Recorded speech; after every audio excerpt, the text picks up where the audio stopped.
Luther Gant was never supposed to exist, at least, not like this. Created inside the walls of a shuttered psychiatric facility and erased from public records, he lived beneath new names, in new towns, always staying one step ahead. Leonard Gordon was just the latest mask he wore when young professionals began vanishing across Meadowbrook, each disappearance marked by a polished silver coin. As the town unraveled in fear, investigators raced to unearth a truth far more chilling than they imagined: that Luther wasn't just a predator. He was the result of a long-buried experiment designed to manufacture the perfect killer. And now, he was perfecting his craft. Meadowbrook was the kind of peaceful town where everyone felt safe enough to leave doors unlocked and children played outside without fear. That calm cracked like glass the morning police were called to investigate a sudden disappearance on Willow Street. Mariana Porter, a young accountant, had vanished overnight without any sign of struggle. The officers found her apartment untouched, no broken locks,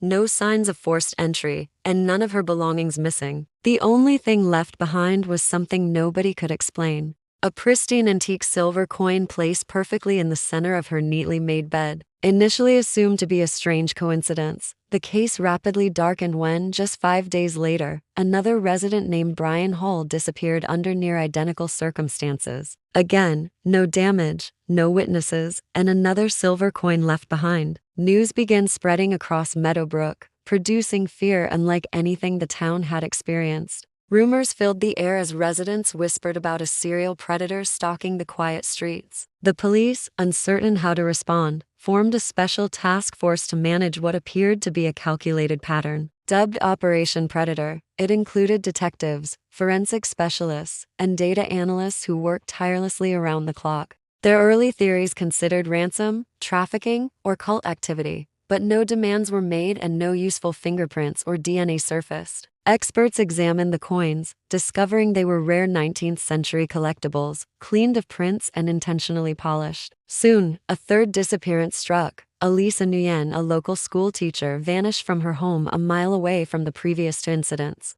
Her absence was marked, once again, by a single silver coin placed neatly on her pillow. Panic hit a breaking point. House alarm systems sold out across the region as families installed new locks and cameras. Police began door-to-door interviews, looking for anyone who might have noticed a suspicious stranger. That was when investigators realized a disturbing truth: there were no strangers hanging around. Whoever was responsible likely knew the neighborhood well and blended in easily with normal life. It suggested an organized predator, not driven by impulse, but by precision. What seemed random was starting to look like a dark ritual, with each coin signaling not just a disappearance, but a message only the hunter truly understood. Investigators expanded their search beyond Meadowbrook. Combing through regional databases for unsolved cases with similar trademarks, it took weeks, but eventually they uncovered unsettling patterns in neighboring counties, all involving victims who vanished into thin air and left behind polished silver coins. These earlier cases, however, were scattered across rural towns and had never been connected to each other.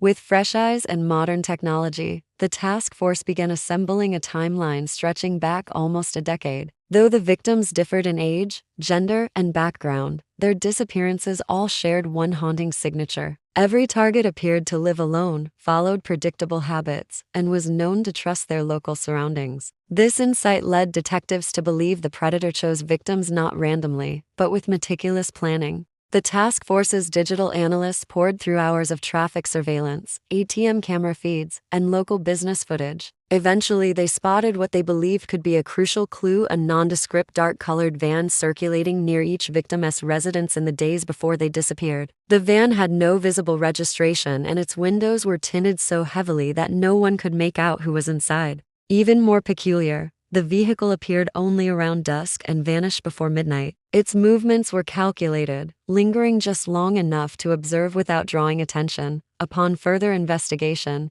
it became evident that similar vans had been seen in archival footage linked to the cold cases. Detectives traced the van's sighting to a nearby scrapyard operated by a solitary mechanic named Leonard Gordon. Gordon was a middle-aged man who rarely spoke and kept mostly to himself. When questioned, he claimed to have no knowledge of any missing persons and insisted his yard was only for salvaging discarded vehicles. Nothing about Gordon immediately suggested criminal TIs, and he even allowed officers to inspect the yard. It was filled with heaps of rusted metal, car shells stacked high, and forgotten machinery. Initially, nothing appeared out of place. Investigators were about to move on when a rookie officer noticed something strange behind a wall of crushed car parts, a well-hidden metal hatch partially covered by debris. Curious officers pried it open and discovered a narrow tunnel descending into darkness. Inside, the air was damp and cold. They followed the passage and uncovered something deeply disturbing. An underground room plastered with newspaper clippings about disappearances from around the state. Every clipping had a triangle symbol carved above it, etched with surprisingly sharp precision. The task force instantly realized they had stumbled upon the lair of someone far more organized and far more dangerous than any of them had imagined.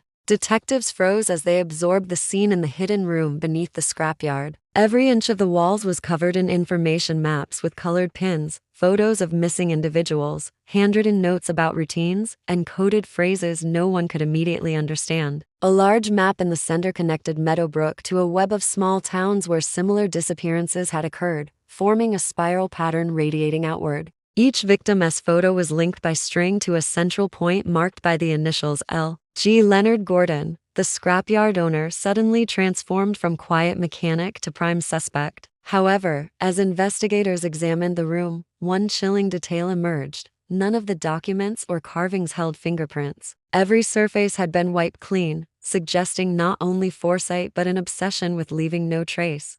While the task force secured the underground space, 2 detectives brought Leonard Gordon back in for questioning. Confronted by the evidence, he gave calm, vague responses, insisting he had no knowledge of the tunnel. He claimed the scrapyard had been owned by different people before he purchased it, and suggested one of them must have built the hidden space. Detectives found his explanation weak yet frustratingly unprovable. Leonard had no criminal record, a consistent work history, and even good references from previous employers. Despite hours of interrogation, he never slipped or revealed any emotion. Without enough direct evidence, they had no choice but to release him, though one detective noted his hands trembled slightly as he signed the release papers. Back at the scrapyard, forensic teams took over, analyzing the strange carvings and items left in the room. Specialists concluded that the triangle symbols were made using a high-powered laser cutter, the kind found in advanced manufacturing facilities. This discovery raised a disturbing possibility the predator possessed not only technical skill but access to industrial equipment. Further analysis of the spiral-shaped map pattern suggested the disappearances were moving steadily outward, as though tracking an invisible route.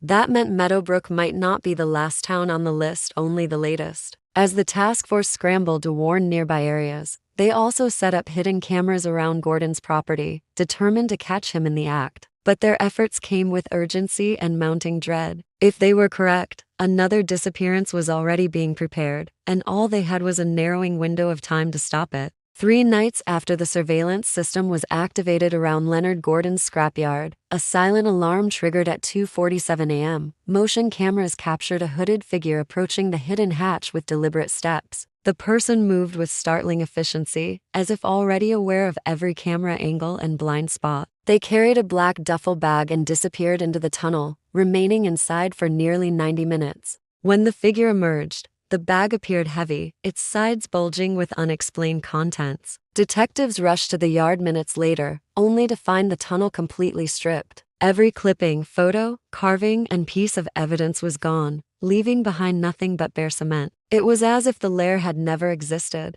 However, the predator left a final calling card in the center of the empty room. A new silver coin, stamped with the current day's date, as though mocking the investigation. Public panic erupted when major news outlets aired the footage and christened the unknown suspect the silver predator. Leonard Gordon remained under intense scrutiny, yet somehow appeared remarkably calm. His alibi seemed unshakable. Surveillance from a local diner showed him eating alone miles away during the time the figure appeared in the tunnel. Though nothing concrete pinned him to the scene, detectives remained convinced he was involved. Digging deeper into his background, they uncovered a shocking truth. Leonard Gordon was not his real name. Court records revealed he had changed his identity 15 years earlier after moving across state lines. His birth name was Luther Gant, a name that appeared in a long-abandoned police file connected to a mysterious incident at the Ridgeview Psychiatric Hospital 30 years ago. Ridgeview had been shut down after reports of illegal experiments involving psychological conditioning. Rumors spoke of a classified program aimed at creating highly controlled individuals capable of extreme focus, stealth, and emotional detachment. Those files had been deemed too sensitive and quietly sealed. Among the list of subjects was a teenage boy named Luther Gant, noted as released for reintegration. Authorities realized that instead of flushing out a criminal who had evolved in secret, they might be facing the product of an experiment gone terribly wrong. As officials debated how much to reveal to the public, the task force pushed to arrest Gordon once more, but he had already vanished. His home was found abandoned, phone disconnected, bank account drained. The only sign he left behind was a single fresh silver coin placed on his kitchen table, shimmering under the morning light like a farewell signature. The disappearance of Luther Gant, formerly known as Leonard Gordon, marked a turning point in the investigation. With their only suspect gone, the task force shifted focus to uncovering the full extent of the program that had created him. Their search led them back to Ridgeview Psychiatric Hospital, a decaying structure now swallowed by weeds and rot. Behind sealed doors and crumbling walls, they discovered long-forgotten archives stored in basement vaults, protected by rusted locks and layers of dust. Among thousands of scattered documents, one file stood out labeled simply Project Eden. Inside were clinical reports, psychological assessments, and transcripts of sessions involving a group of young patients subjected to extreme behavior modification experiments. All of them had been trained to suppress emotion, observe without being seen, and follow strict coded instructions without question. Luther Gant's name appeared repeatedly. He was the first child admitted, described as highly intelligent but emotionally distant. Over time, his file marked him as exceptional, with notes indicating accelerated learning in strategy, memory, and field navigation. The final entry in his folder read, "Released. Subject exhibits complete program retention. Recommend live monitoring." The implications were staggering. Not only had Luther survived the program, but someone had sanctioned his release, possibly knowing what he might become. Authorities scrambled to identify others who had been part of Project Eden, fearing that more predators like him could be out in the world, silently continuing the mission assigned to them decades ago. Meanwhile, a string of new disappearances began to unfold hundreds of miles away in a coastal town, eerily mirroring the Meadowbrook case. Victims vanished without warning, each incident marked by a polished silver coin left behind. Local law enforcement, unaware of the deeper context, struggled to find connections. But to the task force, it was unmistakable. Luther was still operating, methodically expanding his reach. He had changed names before. He would do it again, and he would continue to vanish. Each time suspicion grew too strong. Despite nationwide alerts and composite sketches, no credible sightings surfaced. It was as though he had become a ghost. A legend whispered among investigators and feared by communities that had once felt untouchable. The case was officially classified as open and active, but privately, many believed he would never be caught. For every step ahead police took, Luther Gant had already walked 3 in silence. And somewhere, in a new town, someone was going to bed for the last time, unaware that the predator had already chosen.